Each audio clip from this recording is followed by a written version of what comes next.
అందరికీ నమస్కారం. సంక్రాంతి అంటేనే ఇంటికి వచ్చే ఆడపడుచులు, బంధుమిత్రులు, పిండి వంటల సందడి. అయితే ఈ ఏడాది సంక్రాంతి పండుగ గురువారం రావడంతో చాలామంది మహిళల్లో ఒక సందేహం మొదలైంది. సాధారణంగా గురువారం పూట ఇంటి నుండి లక్ష్మీప్రదమైన వస్తువులను బయటకు పంపకూడదు అంటారు కదా. మరి పండుగ రోజు పసుపు కుంకుమలు ఇచ్చుకోవచ్చా?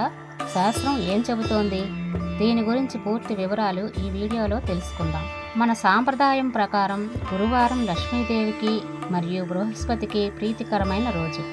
ఆ రోజు పసుపు, కుంకుమ, బియ్యం లేదా డబ్బును ఇంటి నుండి ఇతరులకు ఇవ్వడం వల్ల ఇంట్లోని లక్ష్మీదేవి బయటకు వెళ్తుందని ఒక నమ్మకం ఉంది. కానీ ఇది సాధారణ రోజులకు వర్తించే నియమం. పండుగ రోజున పరిస్థితి వేరుగా ఉంటుంది. శాస్త్రాల ప్రకారం నిత్య విధి కంటే నైమిత్తిక విధి గొప్పది.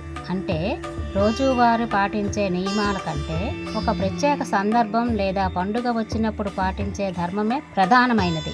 సంక్రాంతి అనేది ఒక గొప్ప పర్వదినం. ఈ రోజున చేసే దాన ధర్మాలు, ముత్తైదువులకు ఇచ్చే వాయనాలు అత్యంత శుభప్రదమైనవి. పండుగ రోజున ఇచ్చే పసుపు కుంకుమలు దానం కిందకు రావు. అవి మంగళ ద్రవ్యాలుగా పరిగణించబడతాయి. ఒక ముత్తైదువును గౌరవించి పసుపు కుంకుమలు ఇవ్వడం వల్ల మీ సౌభాగ్యం పెరుగుతుందే తప్ప లక్ష్మి దూరం కాదు. ఒకవేళ మీకు ఇంకా మనసులో ఏదైనా సందేహం ఉంటే పండితులు సూచించే ఈ చిన్న చిట్కాలు పాటించవచ్చు. పసుపు కుంకుమలు ఇచ్చేటప్పుడు ఉదయం పుణ్యకాలంలో లేదా సాయంత్రం దీపారాధన తర్వాత కాకుండా మధ్యాహ్న సమయంలో ఇవ్వడానికి ప్రయత్నించండి. ఇచ్చేటప్పుడు లక్ష్మీప్రదంగా ఇస్తున్నానని భావించండి. సంక్రాంతి నాడు చేసే ఏ శుభకార్యానికైనా వారదోషం ఉండదు.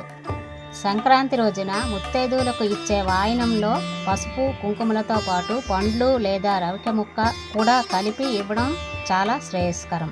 కాబట్టి భయం వద్దు. గురువారం సంక్రాంతి పడినా సరే నిరభ్యంతరంగా ముత్తైదువులకు పసుపు కుంకుమలు ఇచ్చి వారి ఆశీస్సులు తీసుకోవచ్చు. పండుగ సంబరాలను మనస్ఫూర్తిగా జరుపుకోండి.